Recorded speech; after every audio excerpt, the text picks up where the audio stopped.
का, ऑडियो का अध्ययन करें तो सारी चीजें स्वतः स्पष्ट होती चली जाएंगी। इसमें इम्पोर्टेंट ये है कि हम समुदाय के प्रति उत्तरदायी हैं और चूंकि निःशुल्क यूनिफॉर्म के माध्यम से एक स्कूल और विभाग की छवि प्रत्येक घर में एक बालक के माध्यम से पहुंचती है, तो ये इसलिए भी महत्वपूर्ण हो जाता है कि वो अध्यापक की गरिमा, उस विद्यालय की छवि और विभागीय प्रतिष्ठा बनाने में ये निःशुल्क यूनिफॉर्म की गुणवत्ता, इसकी एक पारदर्शी क्रय प्रक्रिया का एक महत्वपूर्ण अंग है। मैं आश्वस्त हूं कि इस प्रशिक्षण की आवश्यकता से आप परिचित हो गए होंगे। विगत वर्ष हम लोगों ने हल्दौर के RHS इंटर कॉलेज में एक विस्तृत वर्कशॉप आयोजित की गई थी, जिसमें समस्त प्रपत्रों के साथ आपको प्रक्रिया का विषय में बताया गया था। इस बार शासनादेश कमोबेश उसी तरह से है, थोड़ा सा आंशिक संशोधन है। जैसे शासनादेश का जिन लोगों ने अध्ययन कर लिया होगा, अवगत होंगे कि 2 यूनिफॉर्म क्रय की जानी है। उन 2 यूनिफॉर्म में प्रत्येक का 300 रुपये निर्धारित मूल्य है और इस प्रकार 600 रुपये एक बच्चे की यूनिफॉर्म के लिए आपको प्रदान की गई है। निःशुल्क यूनिफॉर्म 2 स्तरों पर, एक समग्र शिक्षा अभियान के द्वारा और एक राज्य सरकार के द्वारा प्राप्त अनुदानों के आधार पर वितरण होता है। समग्र शिक्षा के अंतर्गत विद्यालय में अध्ययनरत समस्त बालिकाएं, SC/ST बालक एवं BPL बालकों का वितरण समग्र शिक्षा से प्राप्त अनुदान के आधार पर या उसके द्वारा किया जाएगा। अन्य विद्यालय में अध्ययनरत जो नॉन BPL बच्चे हैं, उनका राज्य सरकार, उत्तर प्रदेश सरकार के द्वारा जो अनुदान उपलब्ध कराया जाएगा, उसके द्वारा आपको वितरण कार्य किया जाना है। अब जैसे शासनादेश में आप लोगों ने अध्ययन कर लिया होगा, इसमें स्टेप बाय स्टेप हम लोग आगे बढ़ते हैं। सर्वप्रथम जो स्टेप है, इसमें आपको विद्यालय प्रबंध समिति के द्वारा एक क्रय समिति का गठन किया जाना है, जिसमें 4 सदस्य हैं और एक ग्राम प्रधान विशेष आमंत्रित सदस्य के रूप में है। ये 4 सदस्य अध्यक्ष विद्यालय प्रबंध समिति, विद्यालय के प्रधानाध्यापक या प्रभारी प्रधानाध्यापक, वो सचिव होंगे क्रय समिति के। तीसरे जो सदस्य होंगे वो स्थानीय प्राधिकारी द्वारा नामित सदस्य, जो आपके विद्यालय प्रबंध समिति के सदस्य हैं। स्थानीय प्राधिकारी, चूंकि समस्त विद्यालय ग्राम पंचायतों में ग्रामीण क्षेत्र में है, तो वहाँ ग्राम प्रधान द्वारा जो नामित हमारा SMC का सदस्य है, वो स्थानीय प्राधिकारी कहे जाएंगे और उनके द्वारा जो नामित सदस्य है वो इस क्रय समिति का एक सदस्य होगा। इसके अलावा एक चौथा जो सदस्य होगा, आम सहमति से नामित अन्य अभिभावक और संरक्षक। ये विद्यालय प्रबंध समिति के बाहर के अभिभावक हो सकते हैं, क्योंकि वो आम सहमति से जो अभिभावकों की बन रही है, वो जिसे उपयुक्त समझते हैं, वो इसके लिए नामित कर सकते हैं। जैसे मैंने पूर्व में भी कहा, क्योंकि ग्राम प्रधान जनप्रतिनिधि हैं ग्राम स्तर के, और शासन और विभागीय योजनाओं में उनका महत्वपूर्ण योगदान है, तो वो विशिष्ट आमंत्रित सदस्य के रूप में सम्मिलित रहेंगे। इस क्रय समिति का गठन करने के उपरांत सचिव या प्रधानाध्यापक द्वारा समस्त विद्यालय प्रबंध समिति को विभागीय शासनादेश पढ़कर सुनाया जाएगा। उसकी सार संक्षेप में विभाग की या शासन की क्या अपेक्षाएं हैं, क्या मंशा है, उनसे अवगत कराया जाएगा। बच्चों को यूनिफॉर्म का वितरण किस प्रकार होगा, क्योंकि समग्र शिक्षा अभियान का आपको बजट अनुदान प्राप्त हो गया है। राज्य सरकार के अनुदान में थोड़ा विलंब होने की संभावना रहती है। उसके अलावा बच्चों की पात्रता क्या है, उन नियमों और शर्तों पर आप बात समस्त विद्यालय प्रबंध समिति के सदस्यों के सम्मुख करोगे, और उसके बाद आप क्रय समिति का गठन करते हुए समस्त विद्यालय प्रबंध समिति से उस पर अनुमोदन प्राप्त कर लेंगे। पात्रता अनिवार्य है। अब आप अवगत हैं कि जो आउट ऑफ स्कूल बच्चे की नई परिभाषा आई है, अब 45 दिन से अनवरत अनुपस्थित रहने वाला बच्चे को आउट ऑफ स्कूल की श्रेणी में रख लिया गया है। तो जिस समय आप पात्रता का निर्धारण करें तो नियमित उपस्थित रहने वाले बच्चे, मध्याह्न भोजन पंजिका में अंकित बच्चे, इन सब तथ्यों को ध्यान में रखते हुए ही आप अपने विद्यालय की पात्रता का निर्धारण करेंगे, और वो संख्या आप बालक एवं बालिकाओं के रूप में अलग अलग उसका निर्धारण कर लेंगे। इसमें कपड़े का जो क्रय किया जाना है, ड्रेस वितरण में मुख्यतः दो कंपोनेंट है। एक कंपोनेंट कपड़ा है और दूसरा कंपोनेंट सिलाई है। कपड़े की गुणवत्ता के लिए शासनादेश जो आपको उपलब्ध कराया गया है, उसमें टेबल 1 और टेबल 2 दी गई है, और उसमें बहुत स्पेसिफिकेशन या विभिन्न प्रकार की विशिष्टताएं रखी गई हैं, जिसके संबंध में जो भी कपड़ा विक्रेता होगा, क्योंकि एक सामान्य अध्यापक के रूप में हम लोग बहुत सारी चीजें इसमें अपने से डिफाइन या परिभाषित नहीं कर सकते, लेकिन जो मुख्य चीजें हैं वो कोई भी कपड़ा विक्रेता होगा, जो भी आपकी चयनित फर्म होगी एक प्रक्रिया के उपरांत, उससे आप इस स्पेसिफिकेशन के विषय में उससे एक प्रमाण पत्र या गारंटी प्राप्त कर लेंगे कि अगर ये विशिष्टियों के पर कपड़ा आपका फेल होता है तो आपका भुगतान नहीं किया जाएगा, या अन्य जो विभागीय निर्देश होंगे उनके अनुसार भुगतान में कटौती की जाएगी। कपड़े के क्रय शासनादेश के विषय में बहुत स्पष्ट लिखा हुआ है क्या क्या स्पेसिफिकेशन होना चाहिए।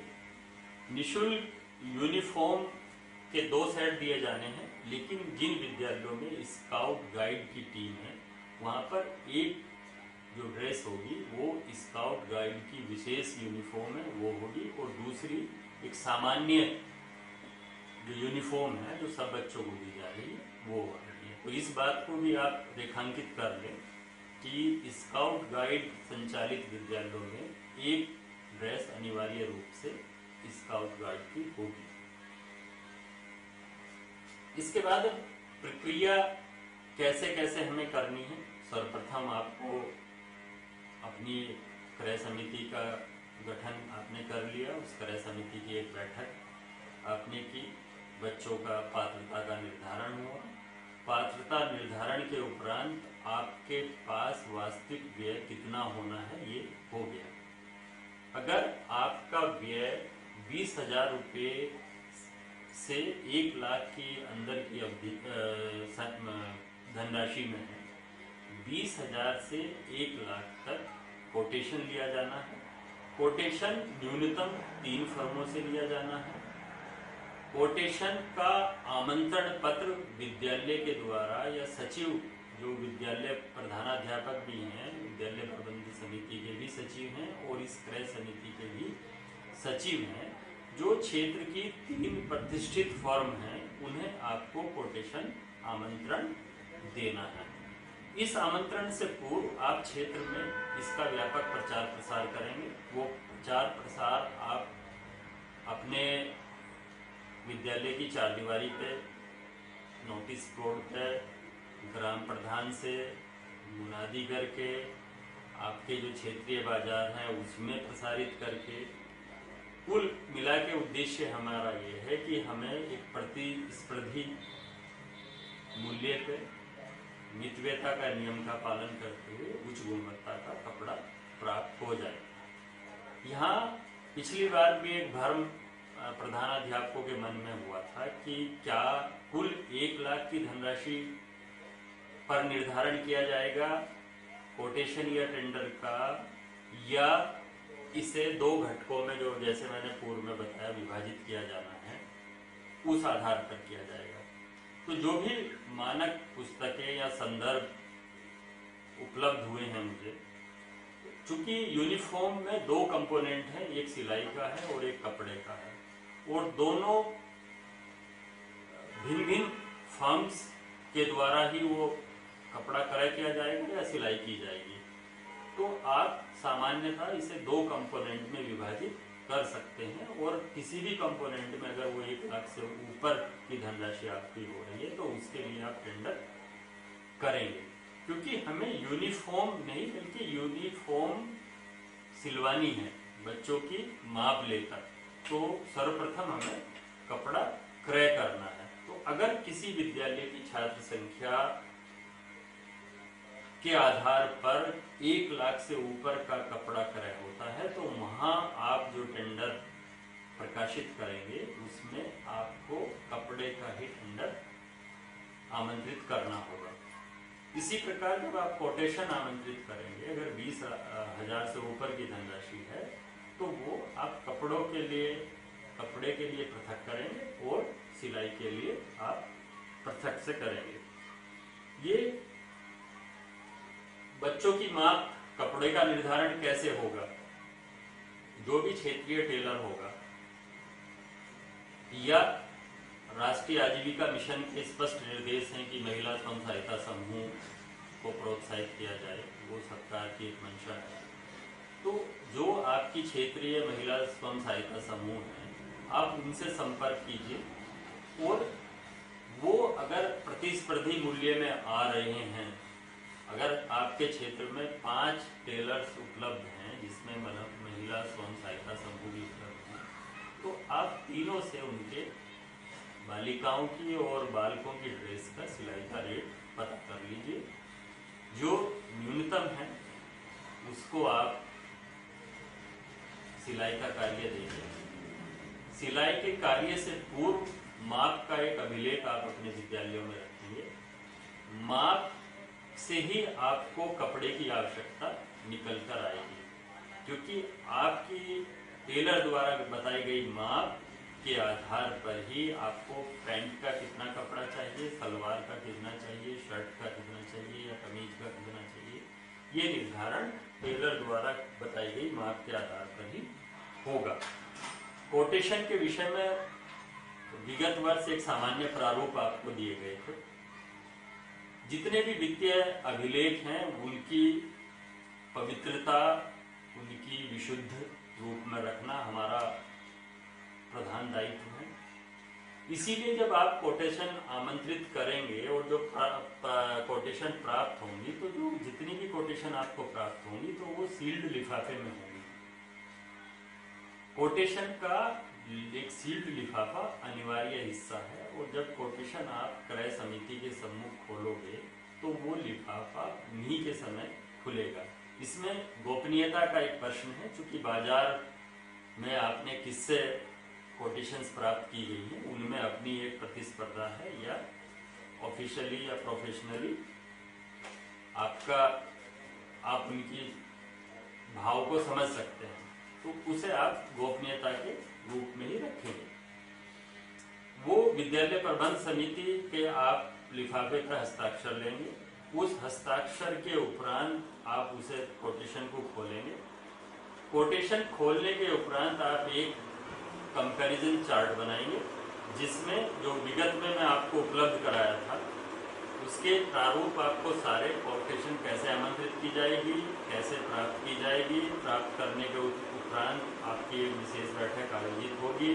विशेष बैठक के साथ आप कोटेशन के साथ संलग्न सैंपल, कपड़े का जो सैंपल होगा उसे प्रस्तुत करते हुए उनके सम्मुख रखेंगे, और आप एक कंपैरेटिव चार्ट बनाएंगे जिससे कि आप कंपैरिजन कर सकें कि किस फर्म के मूल्य न्यूनतम है और गुणवत्ता संतोषजनक या उस दूसरी फर्मों से उत्कृष्ट है।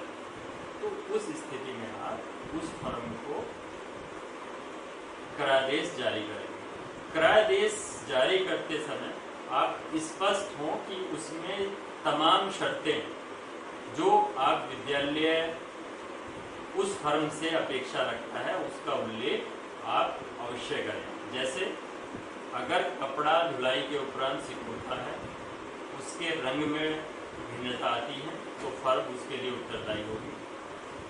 परिवहन फर्म के द्वारा किया जाएगा। जो भुगतान होगा वो इलेक्ट्रॉनिक ट्रांसफर से होगा या अकाउंट पे चेक से होगा। इलेक्ट्रॉनिक ट्रांसफर में आरटीजीएस, एनईएफटी और तमाम जो अन्य माध्यम हैं उनके द्वारा ही भुगतान किया जाएगा। फर्म को ये भी आप अवगत करा दें कि आपका शासन के द्वारा 75% धनराशि प्रथम किस्त के रूप में भेजी जाती है और निरीक्षण या टास्क फोर्स के द्वारा एक संतुष्टि स्तर प्राप्त करने के उपरांत या टेस्टिंग के बाद अगर वो ड्रेस उपयुक्त पाई जाती है तो 25% एक अवशेष धनराशि आपको फर्म को उपलब्ध कराई जाएगी।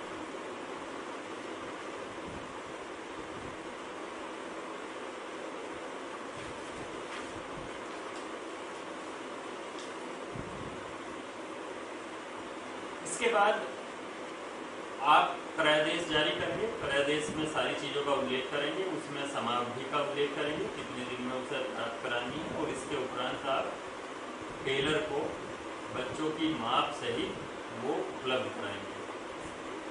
टेलर के द्वारा जो आपको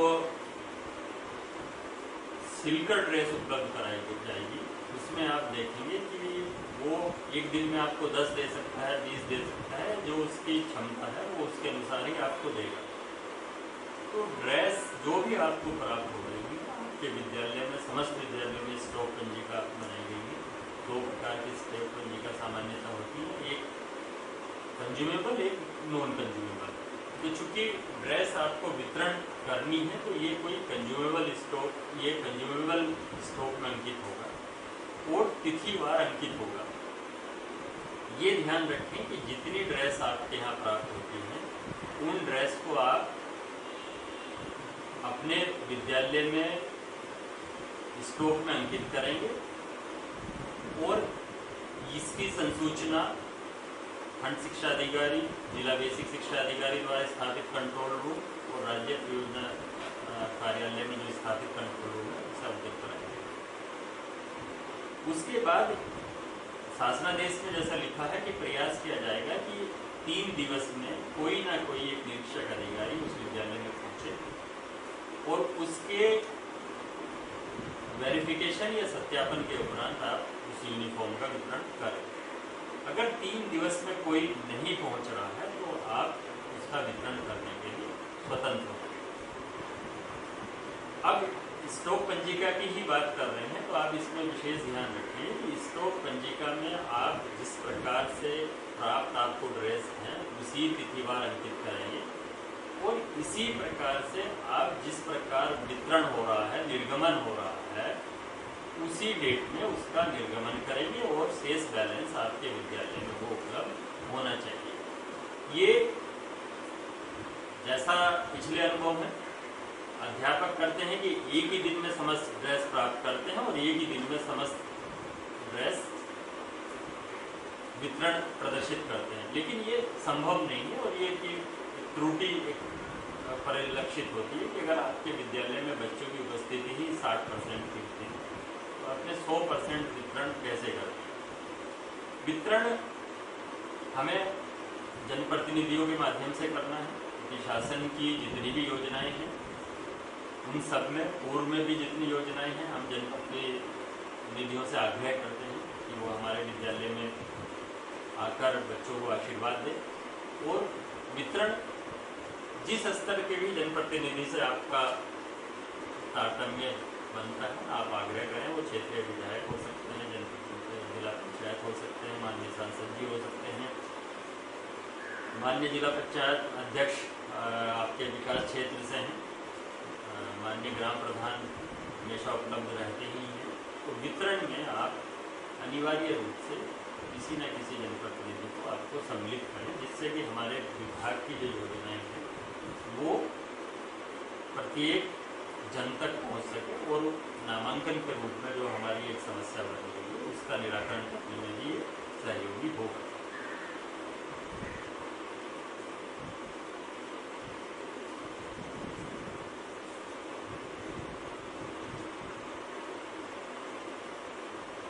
इसके उपरांत संबंधित फर्म के द्वारा जो आपको देयक उपलब्ध कराया जाएगा उसके आप 75% का भुगतान का एक बार निर्गमन करोगे और अवशेष 25% का एक बार करोगे।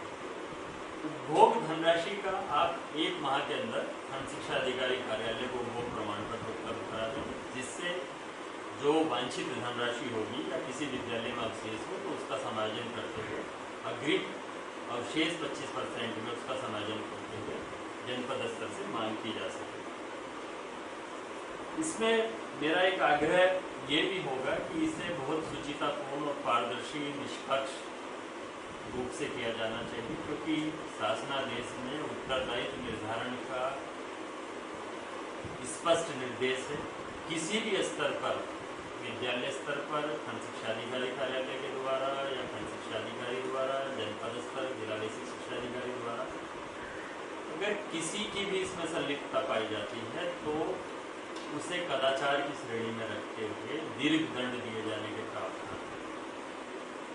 तो मेरा इस प्रशिक्षण के माध्यम से मैं अपने प्रधानाध्यापकों को इतना विशेषज्ञ बनाने का मेरा प्रयास है। विगत 2 वर्षों से जो हम कोशिश कर रहे हैं कि आपकी जो प्रक्रिया है वो पूर्णतः शासनादेश के अनुरूप हो, आपकी यूनिफॉर्म गुणवत्ता युक्त हो और कोई भी किसी भी प्रकार का आक्षेप विद्यालय पे, खंड शिक्षा अधिकारी पे या जिला बेसिक शिक्षा अधिकारी पर ना लगा पाए।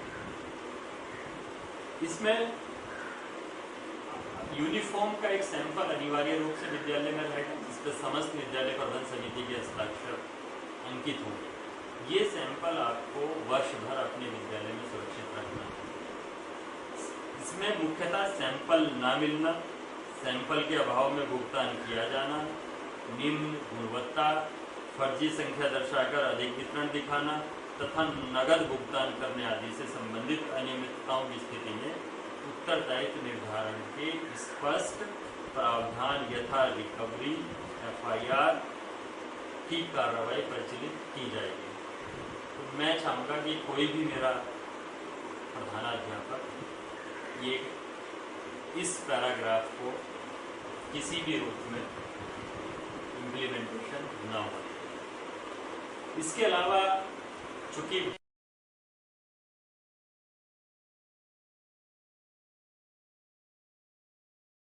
विभिन्न स्तरों से सत्यापन होता आया है निःशुल्क यूनिफॉर्म वितरण का, विगत वर्ष भी हुआ और इस वर्ष भी होंगे, तो एक आपकी निःशुल्क यूनिफॉर्म वितरण की एक पत्रावली होनी चाहिए जिसमें कि किसी के भी द्वारा वांछित अभिलेख या निरीक्षण या सत्यापन के समय आपको इधर उधर भटकना ना पड़े। कोई अभिलेख, क्योंकि जिस तरह से कई विद्यालयों की स्थिति होती है बड़े अव्यवस्थित रूप से रखती है, तो एक निःशुल्क यूनिफॉर्म वितरण पत्रावली 2020-21 की आप बनाएंगे, जिसमें क्रमानुसार मैं अभिलेख बता रहा हूँ कि कौन कौन से अभिलेख आपको उसमें किस ऑर्डर में रखने। इसमें सर्वप्रमुख आपको शासनादेश उपलब्ध करा दिया गया, वही हमारे लिए मानक है और उसी के आधार पर समस्त गतिविधियाँ प्रक्रियाएं संचालित की जाएंगी। इसके अलावा नंबर 2 पे जो विभागीय दिशा निर्देश आपको प्राप्त हो रहे हैं वो आपको उपलब्ध पत्रावली में सुरक्षित करने। तीसरा, विद्यालय प्रबंध समिति की कार्यवृत्ति की प्रमाणित छाया प्रति, क्योंकि ये एक प्रमाण है कि आपने एक पक्षीय कार्रवाई नहीं की, आपने विद्यालय प्रबंध समिति की उपस्थिति में ही अपनी समस्त कार्रवाई की है। तो जो विद्यालय प्रबंध समिति की आप पंजिका आपकी है उसमें आप कार्यव्रत लिखते हैं, तो उस कार्यव्रत की फोटो स्टेट कराकर उसे प्रमाणित करके आप इस पत्रावली में सुरक्षित रखें।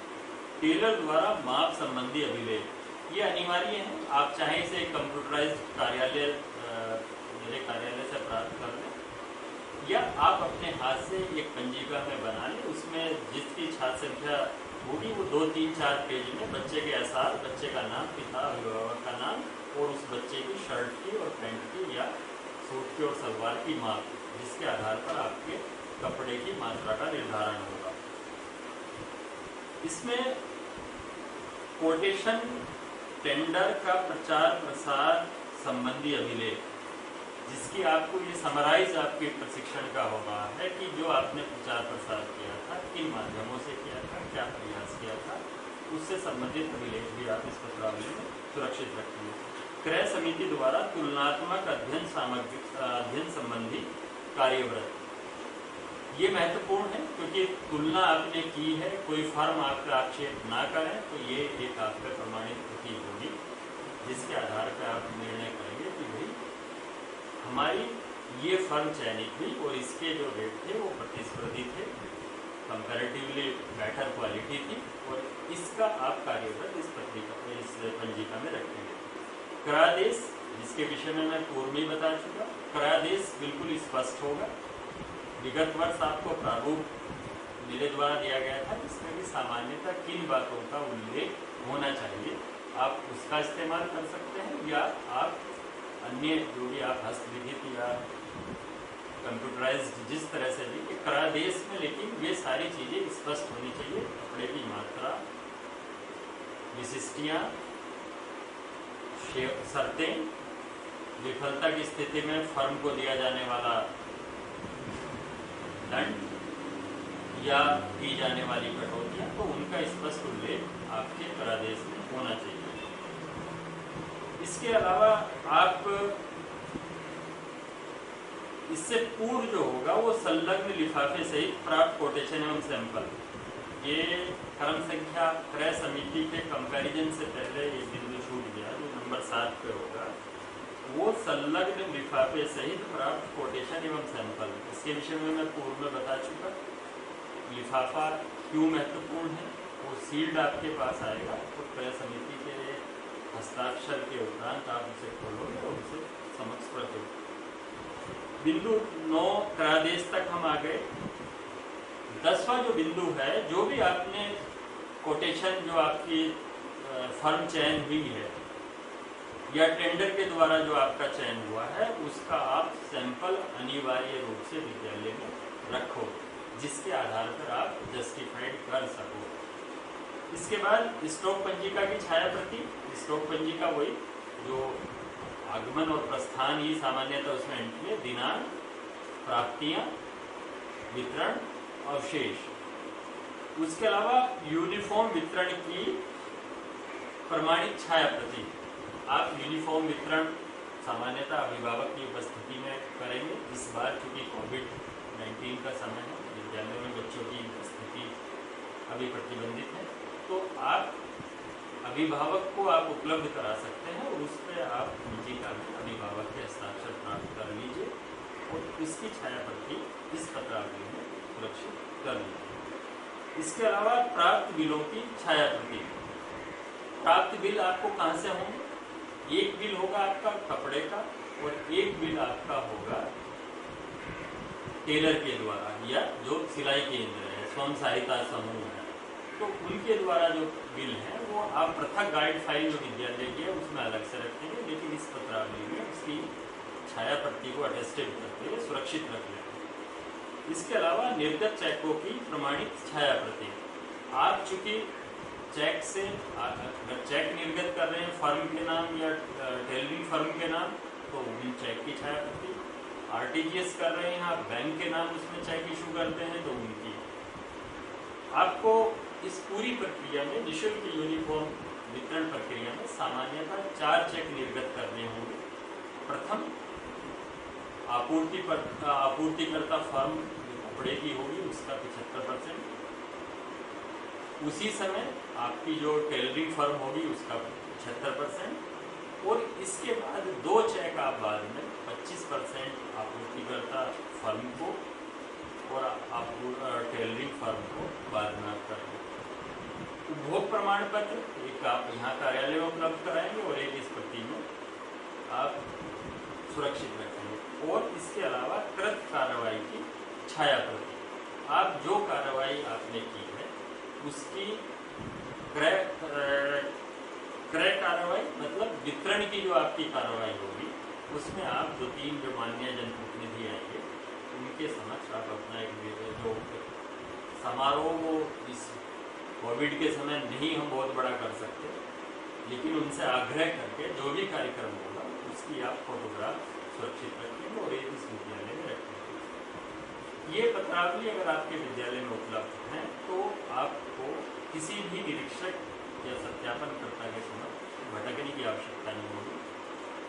आप आराम से जब भी कोई सत्यापन करता है उसके सम्मुख ये पत्रावली प्रस्तुत करते हैं। इसके अलावा शासनादेश की सारी चीज़ें मैंने शासनादेश भी आपको उपलब्ध कराया, सरल भाषा में कार्यालय खंड शिक्षा अधिकारी हल्दौर का एक पत्र भी उपलब्ध कराया। इसके अलावा एक इसके विषय में जो भी आपकी संशय होंगी आप वो कमेंट बॉक्स में लिख लें। व्यक्तिगत कार्यालय में आप दूरभाष पे आप मुझे फ़ोन कर लें, लेकिन किसी भी विभ्रम या भ्रम की स्थिति में कोई भी प्रक्रियागत त्रुटि ना हो, किसी वित्तीय नियम या वित्तीय अनुशासन का उल्लंघन ना हो, कोई प्रशासनिक जो आदेश हैं उनका किसी भी स्तर पर अवहेलना ना हो, तो ये आप सुनिश्चित करें और अपनी गरिमा, इस विभाग की गरिमा प्रतिष्ठा का ख्याल रखें। इसके अलावा जो भी संक्षेप में ये सैद्धांतिक और क्रियात्मक दोनों तरह का मैं प्रशिक्षण प्रदान करने का प्रयास किया है, इसका आप ये लाभप्रद तब होगा जब आप शासनादेश का सम्यक अध्ययन कर लेंगे और उसके उपरांत जो कार्यालय का पत्र आपको उपलब्ध कराया जाएगा और विगत वर्ष जो कोटेशन आमंत्रण के कैसे प्रारूप कैसे आमंत्रित करते हैं कार्यालय प्रधानाध्यापक या सचिव के द्वारा, कोटेशन आमंत्रण कैसे आप रिसीव करते हो, कैसे उसे व्यवस्थित रखते हो, इस पत्रावली का क्या महत्व है, ये सारी चीज़ें आप जब दोनों में पूर्व में निर्देश पढ़ लोगे और शांतिपूर्वक उसका मनन करोगे तो ये लाभप्रद होगा। और मैं आशा करता हूँ कि पूरे विकास खंड में कोई भी ऐसा एक विद्यालय नहीं होगा जो एक लेखांकन, अकाउंटिंग और अंकेक्षण, ऑडिटिंग जो मुख्यतः वित्तीय प्रक्रियाओं के 2 आधार हैं उसमें किसी भी रूप में विफल होगा। आप सबका आभार और ये अनुरोध पुनः कि किसी को भी कोई भी विभ्रम या कोई भी संशय या कोई भी अगर स्टेप प्रस्तर समझ ना रहा है तो वो पुनः मुझे दूरभाष पर अनिवार्य रूप से संपर्क कर लें और कमेंट में टिप्पणी करें। धन्यवाद।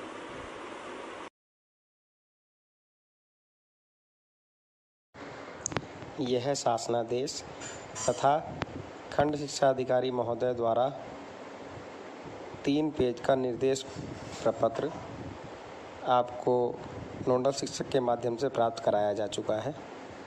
यदि किसी को यह शासनादेश तथा खंड शिक्षा अधिकारी महोदय के निर्देश लिखित में प्राप्त नहीं हुए हैं तो वह अपने नोडल शिक्षक से संपर्क कर प्राप्त कर सकते हैं।